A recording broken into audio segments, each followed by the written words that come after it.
কোন ক্রিম দিলে ব্রণের গর্ত মিলিয়ে যাবে? অনেকেরই এই প্রশ্নটা মনের মধ্যে থাকে এবং আমাদের চেম্বারে আমরা অহরহ এই ধরনের রোগী পেয়ে থাকি যারা ব্রণের গর্তের সমস্যায় ভুগছে। তাদের এই জিজ্ঞাসা থাকে যে কোনো ক্রিম দিলে কি আদৌ এই গর্তগুলো ইমপ্রুভমেন্ট হবে কিনা। আসলে এই গর্তগুলো হচ্ছে এক ধরনের স্কার, যেটা ত্বকের গভীর পর্যন্ত পৌঁছে যায় এবং এক্ষেত্রে মানুষের স্কিনের যে নিচের অংশে কোলাজেন থাকে সেটি ড্যামেজ হয়ে যায়। সো এই ড্যামেজ কোলাজেন এবং স্কার টিস্যু সাধারণত কোনো মলমের মাধ্যমে দূর হয় না।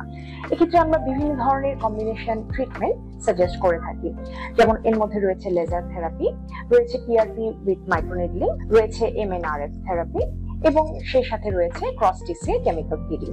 এই থেরাপিগুলো বিভিন্ন পেশেন্টে বিভিন্নভাবে চুজ করা হয়ে থাকে।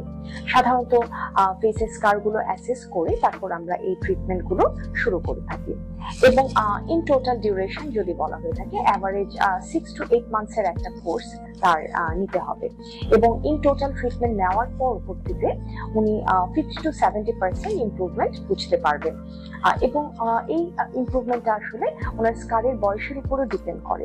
স্কার যদি খুব পুরনো হয়ে থাকে সেক্ষেত্রে রেজাল্ট কিছুটা কম আসতে পারে এবং স্কার যদি নতুন হয় অর্থাৎ 1 থেকে 3 বছরের পুরনো যে স্কারগুলো সেগুলোতে ইমপ্রুভমেন্ট একটু বেটার আসবে। ধন্যবাদ।